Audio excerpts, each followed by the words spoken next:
Welcome to Right Talk with Mike Lee. This week I have as my guest one of my favorite people in Austin. On my right is Robert Muhammad, who's from the Nation of Islam. And on my left is the new Executive Director of the Travis County Republican Party, Mr. Gary Teal. Well, I want to talk, I guess, mainly about, we were trying to talk next door about finance, but we really didn't get off into that like we wanted, like maybe we should have or could have. But it's really basically a continuation of the conversation we had on Trailer Park Show. Over there, we talked about sanctuary cities and different rights and wrongs that have and do occur in this country. But I'm specifically concerned about this gentrification. I'm going to take my hat off now and be my regular self, because I've done the revolutionary Republican thing. So I got that out the way. But Robert, I want you to again share with the audience something about you. I know that, Robert and I, we share a lot of common interests, and I don't know that we're friends or not, but we're decent acquaintances, I believe. I see him all around Austin at various events, various community events. We end up showing up in a lot of places. But Robert, actually, you manage a charter school, is that right? Yes, sir. And the name of that school is what? Texas Empowerment Academy. Texas Empowerment Academy? Where is that? It's in Northeast Austin off of Northeast Drive in Hampton. How long have you been doing that? I've been with Texas Empowerment Academy for 15 years. 15? Yes, sir. Ooh, I didn't know it was that long. And what are the biggest challenges you face as manager, is it manager, principal? What is it of a charter I happen school? to be serving as a principal of our Principal? elementary campus right now. And some of the biggest challenges are receiving schools from the feeder district, which is primarily Austin Independent School District. Some come from Maynard, Dale Valley ISD, Pflugerville ISD. We've had them come as far as Lockhart ISD.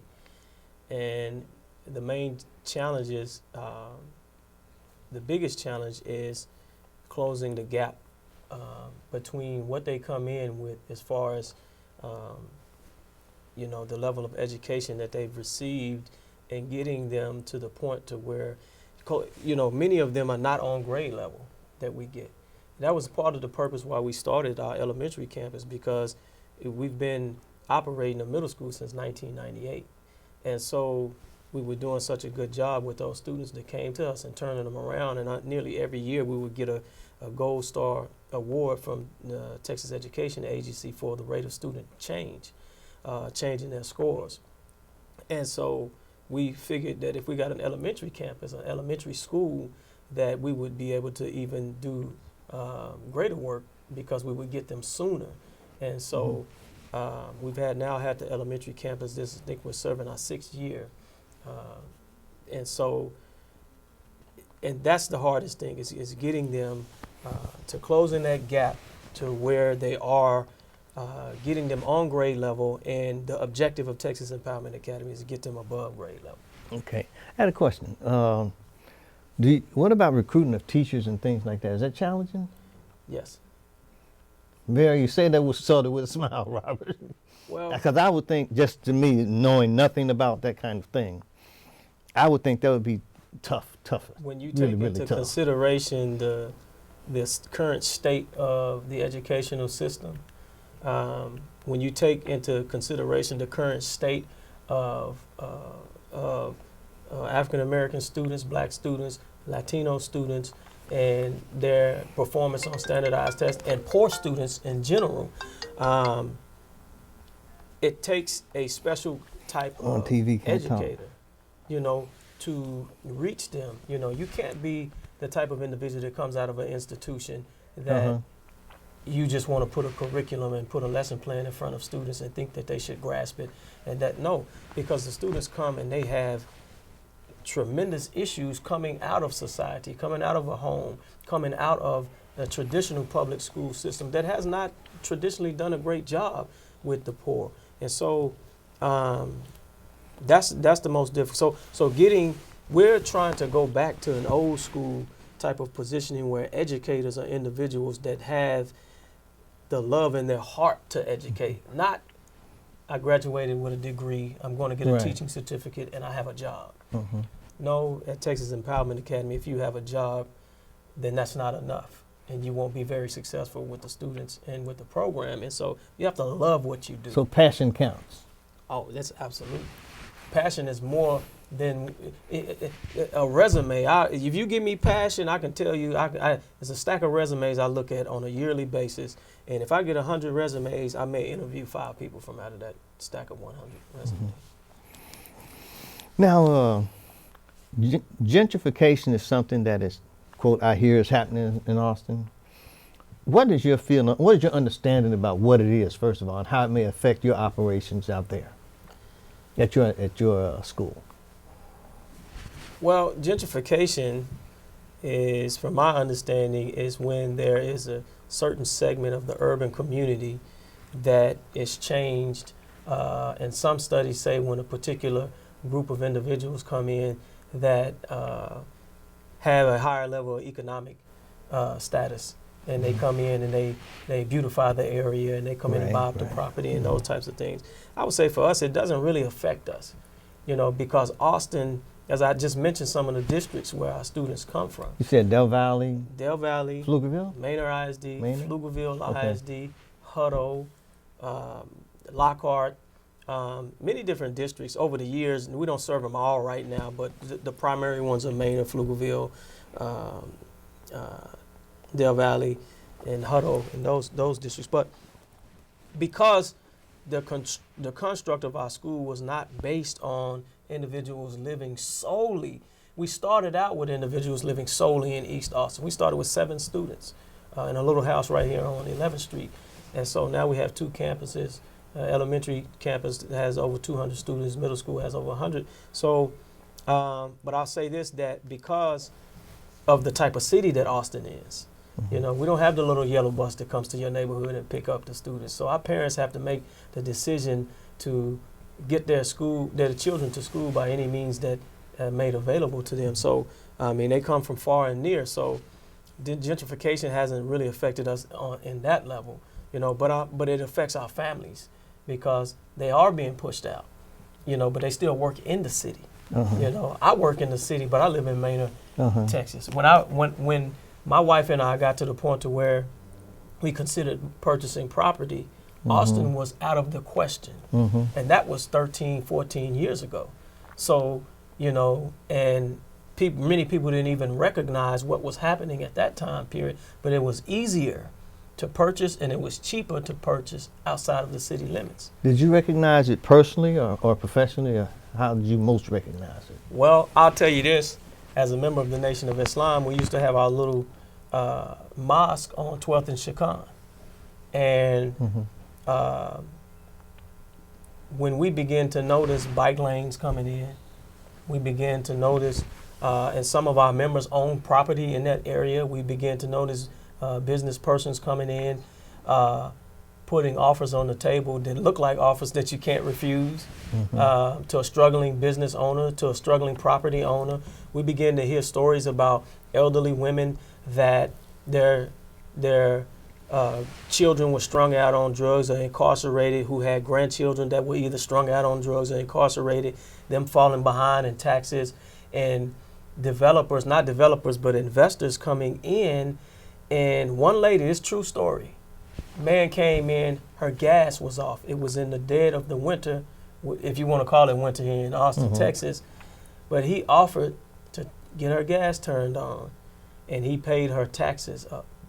And she sold lots to him based on that. Now, you have an elderly, I mean, she's just trying to live, you know. So that's an offer that you can't refuse, you know. And so we met with a lady who, her father was a pharmacist in the 50s and 60s and owned and had his pharmacy down on 6th Street. The building is still there. She was a child prodigy, but she was living right here and owned property right here behind Keeling Middle School. And I remember her crying and lamenting that, unfortunately for her, she didn't have anyone that she could leave her property to because of the condition of her grandchildren and her children. And so she didn't know what was going to happen to her property. And so I remember hearing that specifically and going back to her later. She had already sold her property to someone that was coming in. And so I remember on a personal level seeing those things and hearing those things as we had our worship, our mosque there on 12th and Chicon. And Gary, you're the new executive director of Travis County Republican Party, right? Right.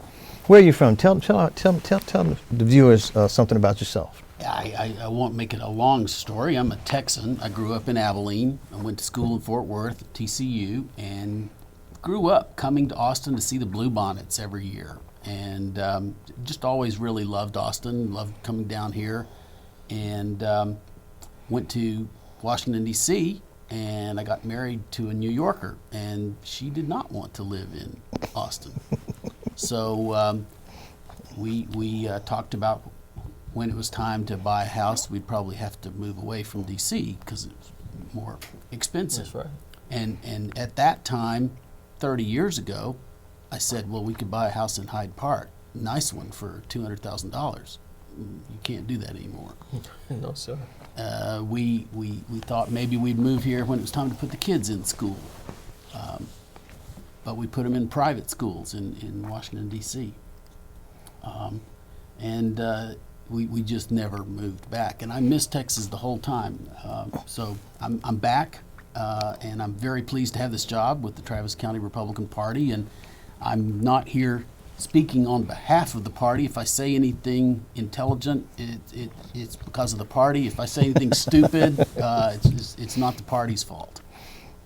I had a question. Did some of the things that Robert has talked about with respect to gentrification, did you see any of that in Washington, D.C.? Because I understand it's one of the more expensive places to live. Oh, absolutely. Absolutely. A big issue, ongoing issue, and it's talked about a lot, as is education. In D.C., we've got lots of charter schools. Most kids are now in public charter schools, not in the traditional public schools in the neighborhoods. But gentrification, I think, is something that just happens naturally over time as the entire society becomes wealthier. You got young kids who look for a bargain, and they find a bargain, and I think in some cases it's a really good thing that these are young people saying, maybe my grandfather thought that was the wrong side of town, but I don't think it's the wrong side of town. I'm going to go over there and buy something. I think when money comes into an area, it can be good for lots of people. And ideally, those people who are already there get this windfall of wealth. A house that they may have paid $5,000 for sells for $500,000. The problem is that sometimes that happens too fast, and it tears apart the fabric of a community, and people don't want to move and cash in when they're 68 years old and buy a different house in the suburbs. They want to live out their time, and naturally, as I get older, I know what I say, change is bad. I want to go to the same restaurant. I want to go to the same little shop that's down on the corner. So I think it's very disruptive, but I don't think it's something that you can make go away. There's always going to be new money coming into any area. What you hope is that those people who come in recognize the valuable parts of the neighborhood and preserve them, and the culture and the history of that neighborhood stays intact. And you can have laws that do things like a homestead exemption that we had in D.C., where when these properties become vastly priced much higher than they used to be, the property taxes don't go up to the point that you've got, again, somebody on a fixed income suddenly trying to pay a $7,000 property bill.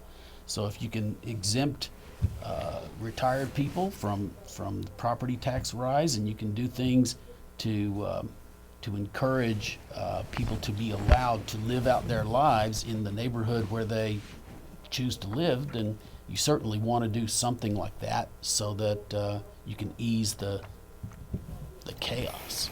Well, kind of things that I found most disturbing, and I learned this, I guess, the hard way in a long way, was that in Austin, as a result of this so-called gentrification, which it's pretty much as Robert described it, it talks about a neighborhood become more middle class. What was disturbing to me about it in Austin was what's happening on the east side. When I look at it from a historical perspective, I know that in 1928 there were policies based on race that, the west side of I-35 was basically for white people, and the east side of I-35 was basically for black people. It was the first area they could get utilities. And it was even the west side of Congress. West side of Congress? Because a lot of the 6th Street area was owned by black people. Okay. And what disturbed me about what's going on in Austin is that it's almost like involuntary black flight. And it takes me back to law school, and my constitutional law professor, Charlie Morris, who had a monotone voice and used to put me to sleep all the time. But I did hear this.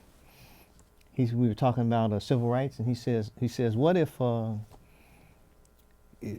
what was outlawed was dual school systems, and if once they're unitary supposedly, and they become separated by race again because of living patterns, is that unconstitutional? That was a question he raised, which I still don't have an answer for.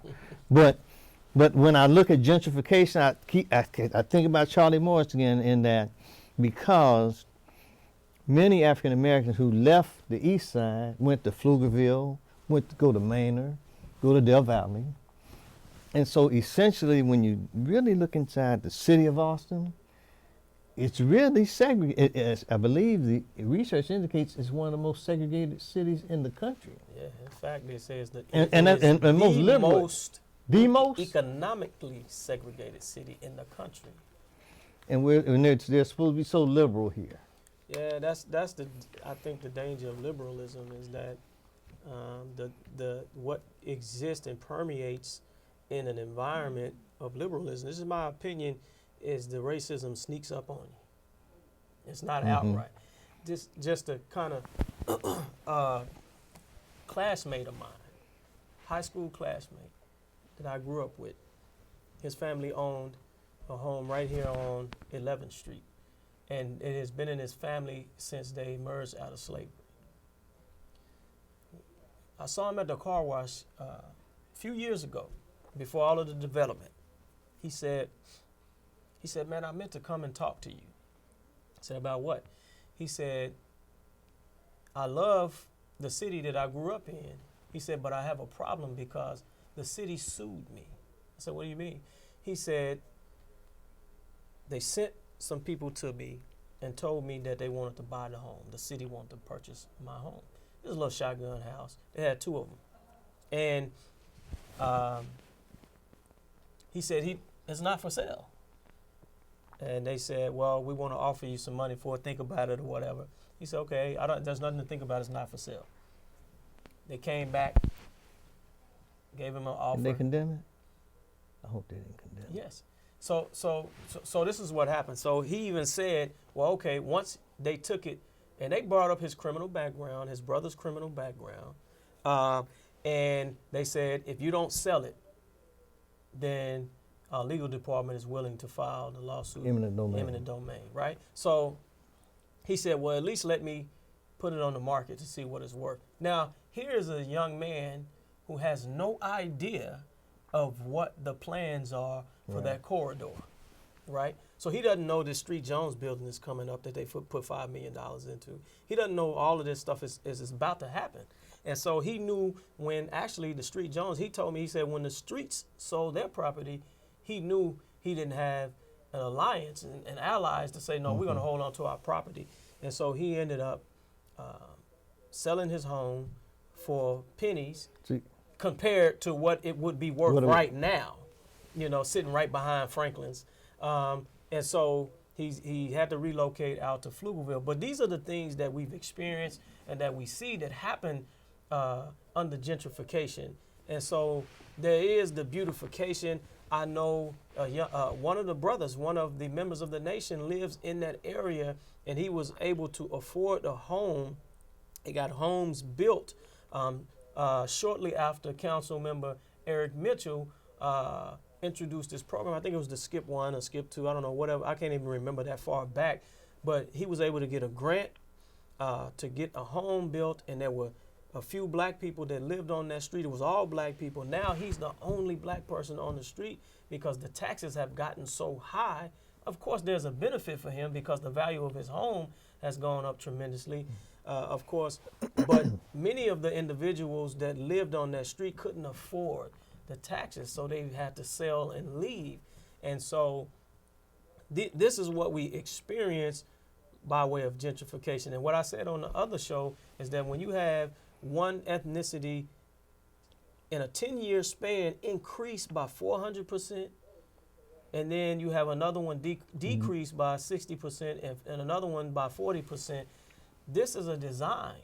This is not something that happens over the course of nature. Let me tell you what natural, the church that we happen to lease property from, where we have our elementary school, is a Lutheran church, predominantly white, right? It's in Northeast Austin, off of between the Manor Road and the 290 corridor, right? So they built that church in 1962. They built it for their families, and they built the school property for their children. Well, now, when we went to lease the property, they said, hey, just to be honest with you, we're an old congregation. Our congregation is smaller. And to be honest with you, the demographics of the neighborhood has changed, and not very many African Americans and Latinos are choosing the Lutheran faith. Now, this is since 1962, not 10 years. So their congregation is smaller. They're old. I think they're young. Their youth is, the young man is like 55, 56, So that's something that happened over 50 some odd years, But in a 10-year span for this corridor of 11th and 12th Street, all the way down to here, 10 years for the demographics to change like that, it was designed, and the people are being wooed into this area, and in order to get and make the environment look like the cities and the towns where they come from, this became prime property to develop on. So, so now what we have to do as a community out I believe, in the eastern parts of Travis County, is we have to realize that these trends happen over time, and they happen generation after generation. And so we can keep complaining about it. We can keep trying to fight for East Austin when we're reducing the amount of property that we own, or we can put a stake down wherever we happen to be migrating and say, hey, let's start buying this property up. Let's start erecting businesses. Let's take control of the school board. Let's do what the Asians have done when they came into certain areas of Austin and began to buy property, began to pool their resources, and begin to build. And they built, nobody, and you know how I feel about this, nobody has said it's racist for you to talk about doing something for Asians. When you go out to China, it's called Chinatown. They have food and they sell products that they're familiar with from their culture. That are familiar to right. So nobody has, and they have Mandarin or Chinese writing on the glass. Nobody says that that's racist. Hell, I can't read it.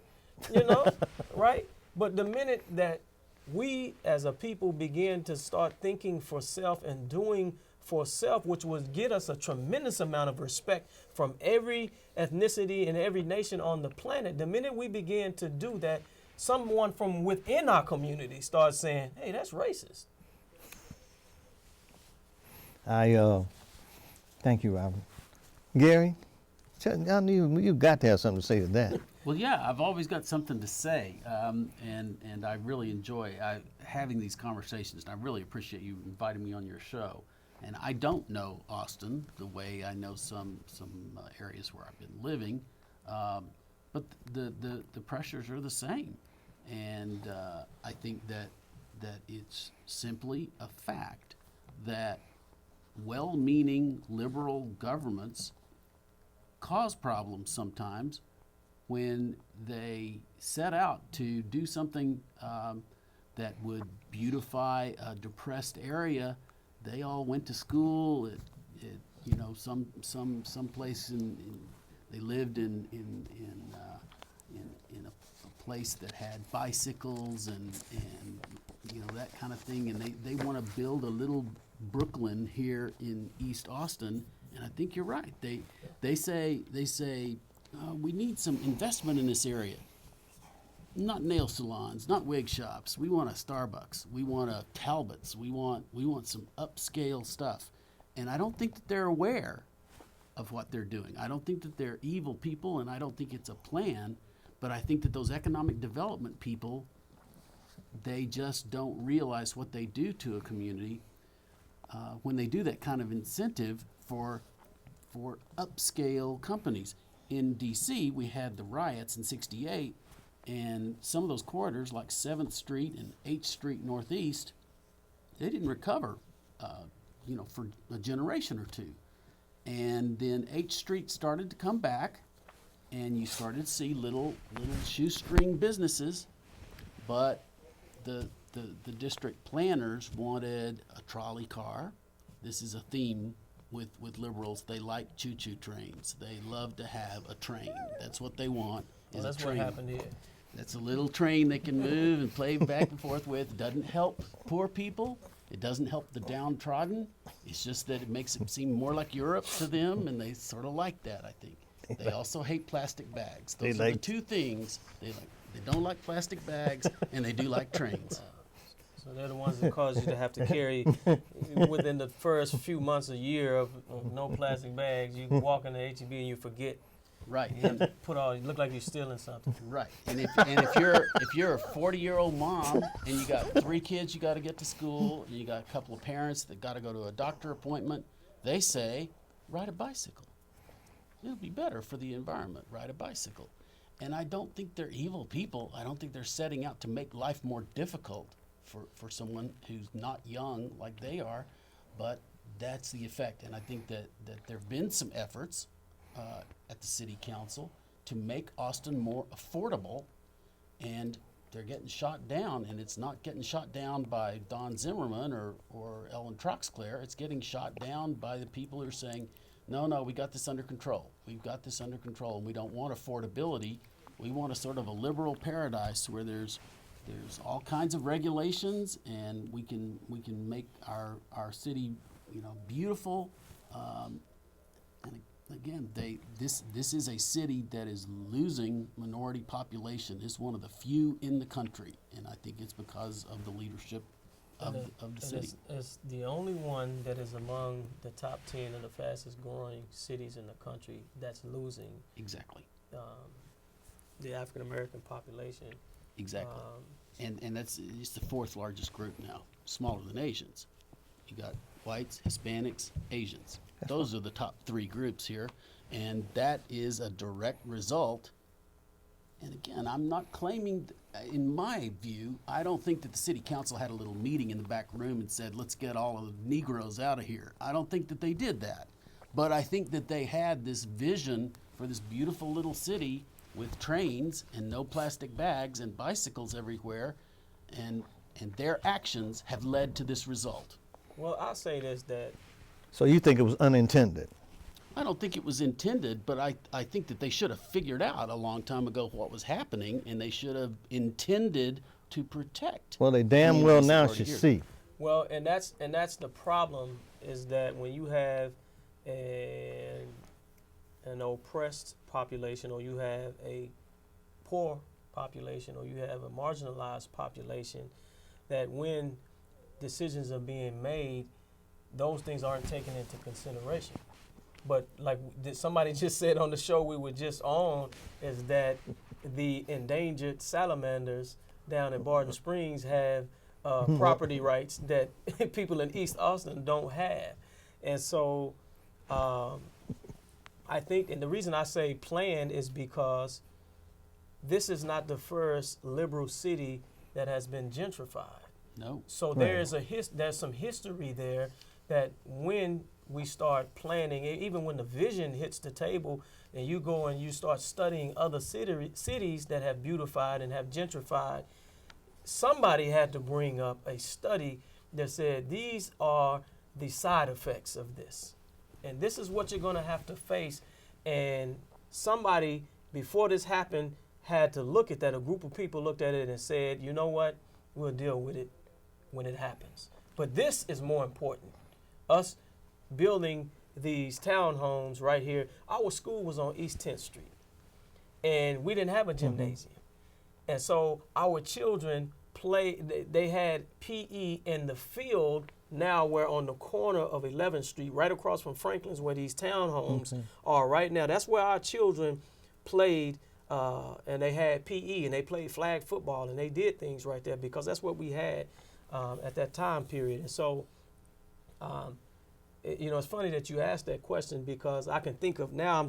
Things are just coming through my head that I know on a personal level I've been affected by it. It's just not just like I just lived in another city and came home and said, "Wow, Right. this has changed." No, I've seen it change and it's affected me on a personal level. Because you grew up in Austin, right, I grew up Robert? in Austin, so I've seen right here where the Victory Grill is, and where Tony's Caribbean Jamaican food, and in that area when we used to ride through, my parents used to lock the door because that was a prostitution corridor, and then on 12th Street that was the drug corridor.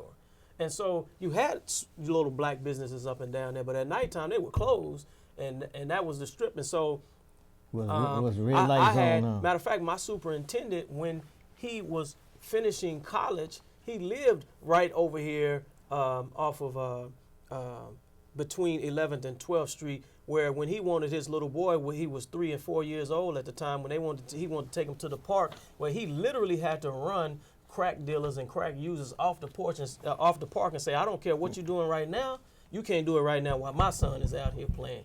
Now, when I'm gone, y'all can do whatever you want to do. But right now, none of that's happening.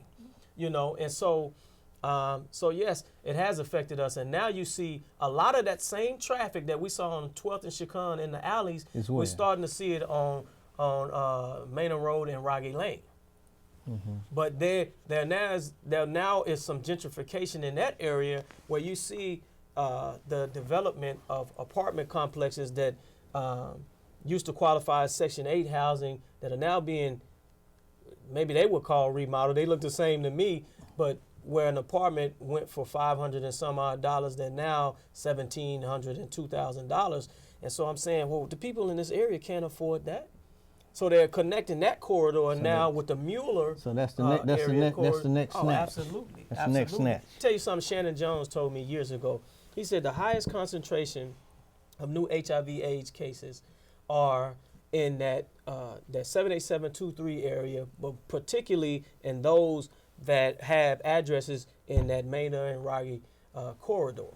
So now you drive by there right now, you see young men out there sleep on the bus stop. You see them out there at all types of hours, but further down is where I'm seeing the apartments being redeveloped. So it's just a matter of time before that crime is swept out of there. Right. So the people that are being attracted to that area, you have the Mexican meat market there. And I just found out that those Mexican meat markets are mobile businesses, and they only open up where construction is high. And when the construction dies down, those meat markets close and they move on because they sell what the predominant ethnicity happens to be Mexicans that are working in the construction industry here in Austin. And when the construction industry dies down, they close and they find where the next market is. Find out where the next construction is going. So some of it is business, some of it is natural order of things, but some of it is somebody, when you have had your coattail pulled on these things, and you don't take into consideration, we got to have people that's sitting at the table, that's sitting in these back rooms where these things are being planned, that will stand up and say, well, wait a minute, look, you fighting for the salamander. Let's fight for these humans that live in this area, I didn't mean to take a ball. No problem, Robert. I guess that's why Professor Morris comes back to my mind when I just look at what's going on. You know, I'm new to Austin. I had to learn about Austin. Y'all stopped me from using that one. You know, Richard said I can't. No, Richard said I can't say it anymore. But I didn't know what 10-1 was. I didn't know nothing. Yeah. But you know, when I go to the East Side and I ride, when I first started doing the outreach, I reached out to any African American organization, anything on the East Side, anything, I was there. Victory Grill, I was there. You have something, I'm there. AJC have something, I'm there. Isaac Grove have something, I'm there. I just go wherever there's some groups, because I believe in connecting with the community. Because one of my things is that I believe that what's good. You know what I'm going to say, Robert? Yes, sir. You want to say it? What's good for the black community is good for America.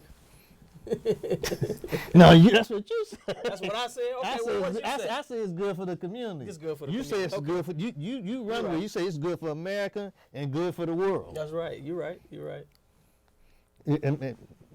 That's the that was my line, but let's see, Robert took it, and Gabe took it too. I wanted to ask you this question. What is your concept of 10-1? 10-1. What is that, according to your understanding? I look at it a couple of ways, Robert, honestly. One, it's a shame you bring up something I really want to say. Thanks for reminding me. It's a shame that it took 10-1 to have guaranteed black representation on council. That's a shame. And you're going to make me touch on something Gary said about liberals. If you're so liberal and you care so much about African Americans, why hasn't there been more than one on council at a time? Come on now. And I know you have UT law students graduating every year. I know you do. I went to SMU. I'm a Mustang, not a Longhorn. But you got law students come out there every year that live here, but you've only had black people on council one at a time. Yes, sir. Why? And the other thing that you touch on, I look at you know, Robert, that I'm a sort of a political animal. I just look at politics and policies and people. And as we said on the other show, I would love to see term limits, because I think you need new blood coming in all the time to keep things fresh. And it would also could serve to have an impact on how much money drives politics. Because whatever's driving the council down there, it's not people. It's salamanders, it's plastic bags, it's trains.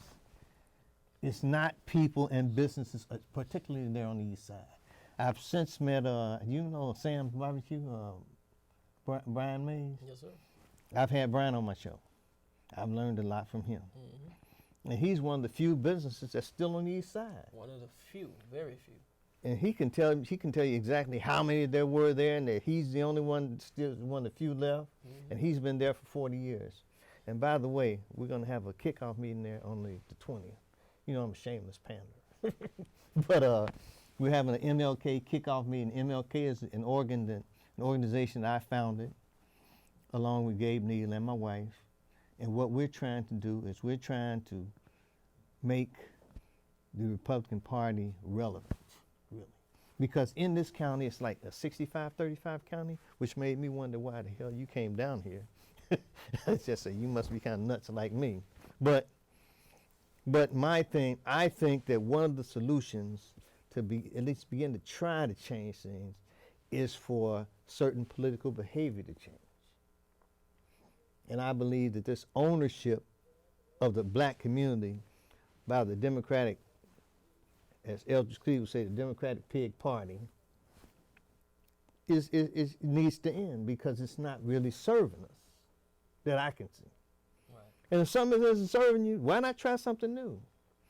But we've been so vilified, and I'm actually surprised. I hadn't gotten in a fight yet on the east side. I've been waiting for it. That's why I lift weights.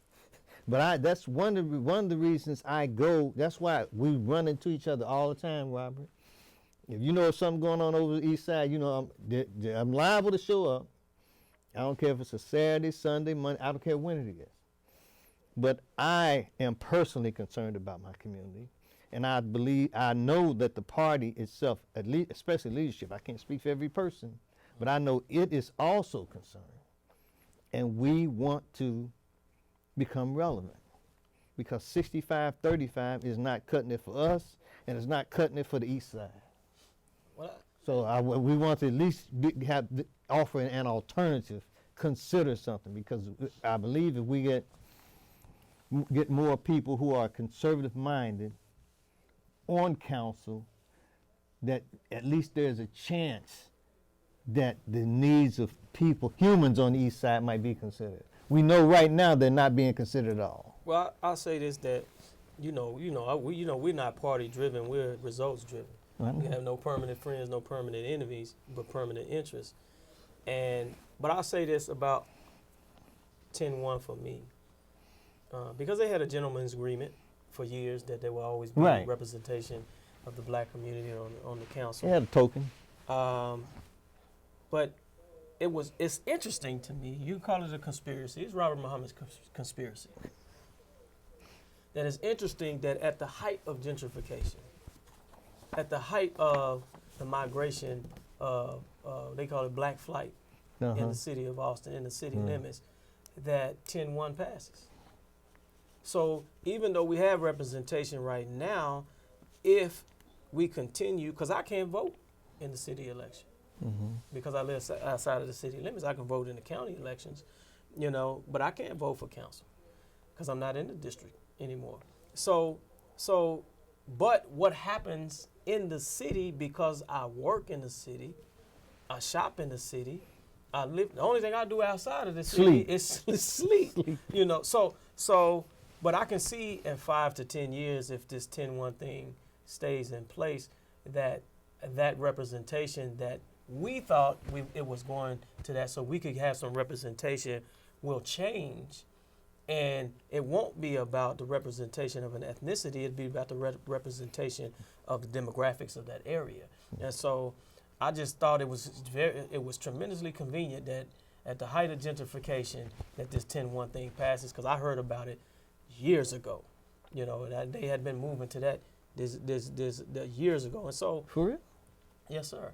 I even heard about it when I think Nelson Linder ran for council one time, and I was hearing about this 10-1 thing, and it's getting rid of this at-large piece. But You mean Nelson didn't win?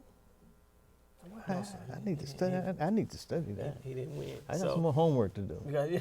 So I mean, but for me, and you know how I am. For me, it doesn't matter what political system and what political party in place. If we don't have things together in our own community, then we can't not use it effectively, because we have not united effectively. And when I mean uniting, I mean in all facets, So like I'm finding myself studying the Jewish community and the Asian community, because the things that they are doing with the numbers that they have are tremendous to me. And so it's amazing the power that's being harnessed, and that's because we're relying on a political process that we've yet to sow into. See, if I'm not building your campaign financially, then and I'll never forget this. We were at the Victory Grill, and I don't remember the guy's name, but he was running for, I want to say, the council. And Chaz Moore asked him, he said, cut to the chase, what are you going to do for my people? This is a white guy. He said, nothing. Yeah, He said, I was there that night. I'm not running in a district that's primarily dominated by African Americans. And that's no district. He said, I'm running in a district that's primarily dominated. The demographics are Asian Americans.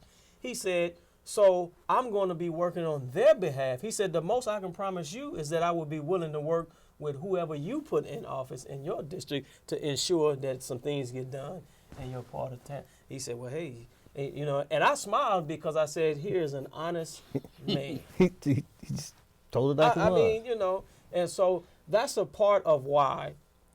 I think we talked about That's that. a part that of night why it happened. Donald Trump is a different animal in a different ecosystem, different environment, and the way that he operates with minimal control from outside interests. It could be dangerous for him at some point, but also to many Americans, it's like a breath of fresh air because, you know, they're tired of people being controlled. Now, you know, there's a whole bunch of everything I can disagree with Mr. Trump, but I'm just saying that people saw something and they said, man, this guy's saying what he feels, he's saying what he believes, he's saying what he wants to say, and it's not scripted, it's not controlled. This is what we want. And the Democrats didn't calculate that. Gary, you're nodding your head. Talk to me. Talk to us. No, that's absolutely right. That Trump appealed to a lot of people that Romney and McCain could not have appealed to. Right. He also came along at the right time. I think if he had run against Obama, he would have been slaughtered. Obama was obviously a historic, you know, change in our history, and I think it was certainly very meaningful to the black community to have a black president.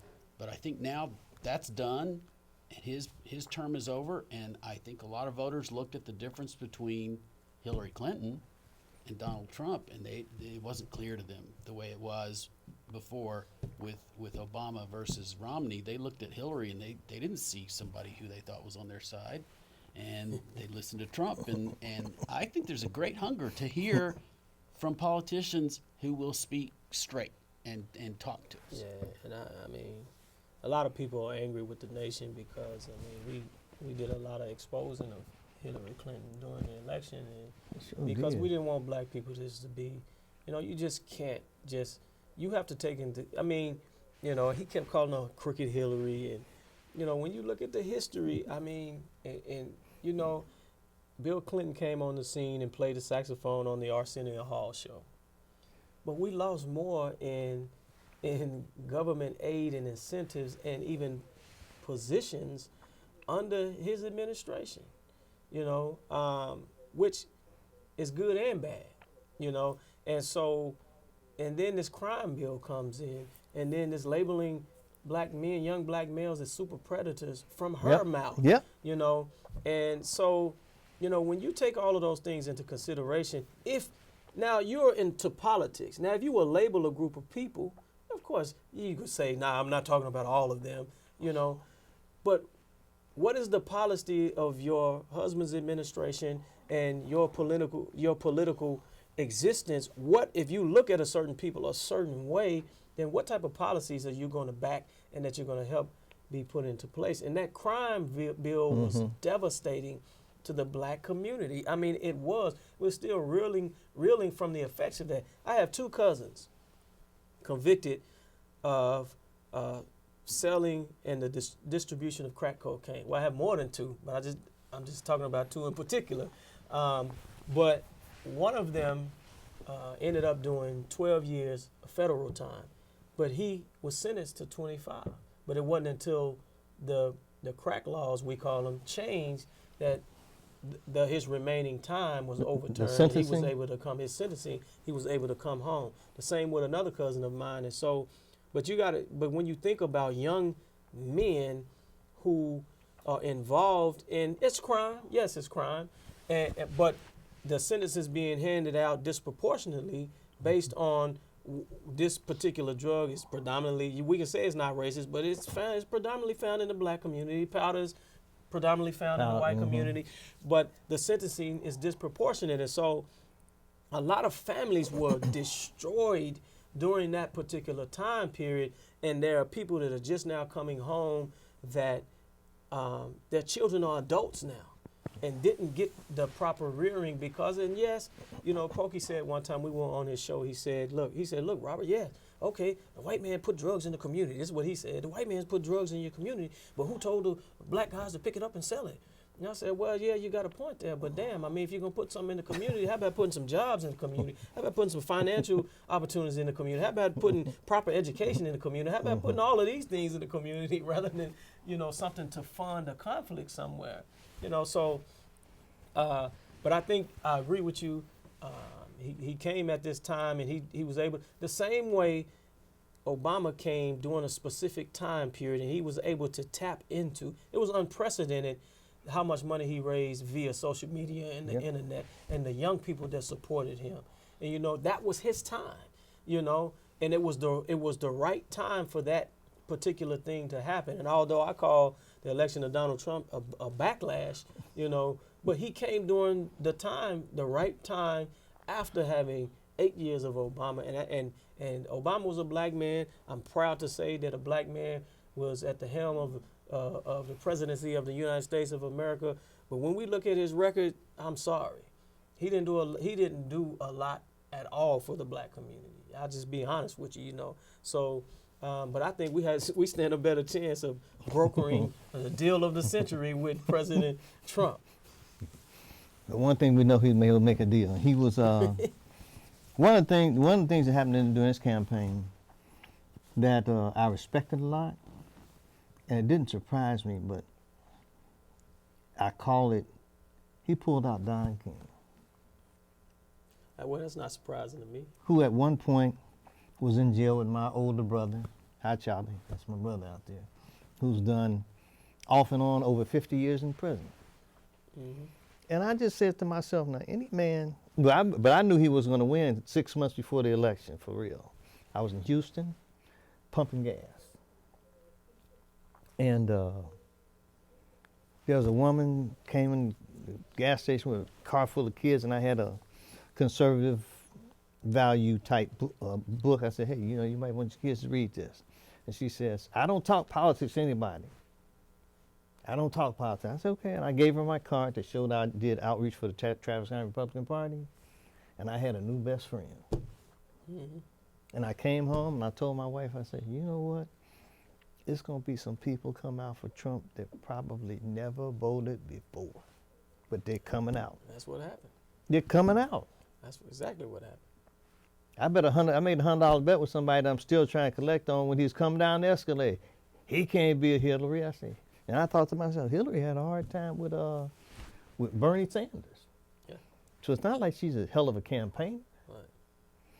And my wife was invited to a Hillary function down in San Marcos, and she didn't even get in. They only let the press in. It's very controlled. And when Trump had the Trump rally here, I talked to you. You remember we were down at the hotel? Yes. They had a whole goo-gob of people out there in Travis County. Yeah. Which shocked the daylights out of me. Yeah. But I couldn't stay for the rally. I was actually surprised that they even chose Austin to have him do a speech here in the only blue dot in this whole red state. I was surprised. Well, keep Austin weird, so I guess I wasn't that surprised. I was surprised they let me in the hotel room. That's what I was surprised about. I think I called you that morning, didn't I? Yes, sir. He probably said, Michael Lee, have you lost your mind? Well, hey, I knew they wouldn't play my statements, but I said I got to at least make it into the room. And so, but it was an honor and a privilege to be present to kind of express. But we got a lot of work to do. And yeah. I know as and I work with a lot of people, and we're like pearls that have spilled out, and we need a string to string them all together to develop this beautiful piece of jewelry. And so, I work with a lot of people. I was thinking about this. I work with a lot of people that won't work with other people that I work with for whatever reason. And it's amazing because I find value in everybody that I have a relationship with. And the problem is let me tell you what kind of problem we have in the black community, may have it in the white community as well, is that we try to utilize people beyond their limitations. Mm-hmm. A duck is a bird, right? But it doesn't fly like other birds fly, right? It hangs around in water. So you don't get angry at the duck and say, man, well, you always around this pond and whatnot. Why are you always around this pond? A penguin is a bird, but it doesn't fly. It lives in cold regions, right? A chicken is a bird, but it doesn't fly like the eagle flies. That's a bird. But so you don't put everybody in every group has its limitations. But what we tend to do is we get unity and uniformity mixed up. We think uniformity is actually having unity, when unity means that you and I may be in different areas of profession, different life endeavors and different things, but we are working on behalf of the same goal, you know. And every group that I've talked to, at some point, when they can talk about that they will help us fight for equity for all people, I'm good with that. You know, and so that's one of the things that we are trying to make people work beyond their limitations. No, but you need, this piece of the puzzle doesn't look like this one. This one doesn't look like this one. But when you put them all together, you have a great picture. Right. And so that's what we have to understand in our fight for equity, you know, in the city. When we're talking about gentrification, I mean, I'm gonna tell you, there was one brother I sat on a program with. That got under my skin, and he was running for. Was he running for county commissioner? You know, because he said, brother, you're not telling the whole story. You know, about gentrification, you're not telling the whole story. I said, well, look, brother. You know, he said this after we were on the show. I said, well, look, brother, if I do a study on how red meat causes cancer, and you know that other foods can cause cancer, you don't expect for me to bring your study into my study. I'm talking about my study. So yes, there are other contributors to gentrification, but let me talk about what I've done some research on, you know. So don't tell me I'm not telling the whole story. I'm not here to tell the whole story. I'm here to tell the story that I best understand, you know. So, but I appreciate you having me on once again, and I'm honored. Man, it's always good when I have you on. I know. I got to make a couple of announcements to see what MLK is having its kickoff meeting on Saturday, May 20th at 10:30, and I have the blessing of the executive director of the Travis County Republican Party, who actually agreed with my suggestion that we have it there. I listened to your suggestion that I go and have some barbecue at Sam's, and I'm going to listen to everything you tell me. Then you got to loop in some good barbecue though, wasn't it? Good barbecue. That's what I'm saying. Great barbecue. And Juneteenth is coming up. We're going to have a booth there, and we're going to have a booth there. And Austin Justice Coalition is having a State of the Black Austin meeting on Friday, May 26th at Mount Zion Church. I hope that as many people as are viewing can attend most of those events, if not all. I want to thank my guests for appearing. Again, it's Gary Teal, who's Executive Director of the Travis County Republican Party, and my always good acquaintance, Robert Muhammad. I don't know if we're friends. But we hadn't fought yet, so I guess we're okay. Well, we'll know we're friends when we fight. Yep. Friends fight and put it behind them. Keep on going. I think it's possible to have very civil conversations, and everybody can get their 2 cents in, and we can all get along. Well, that's what I look at. My brother and I, you know, are very, very close, and man, you know, growing up at a certain age, we fought every week. We had at least 2 fights. I'm talking about, you know, fights. But my sons I've never even seen them really argue. They've disagreed on things, but I've never even seen them argue. So, but they're the best of friends. And so I'm looking at the difference, and I'm like, my brother and I, we like this, and they're like this, but they never had it. But my brother, and I'm talking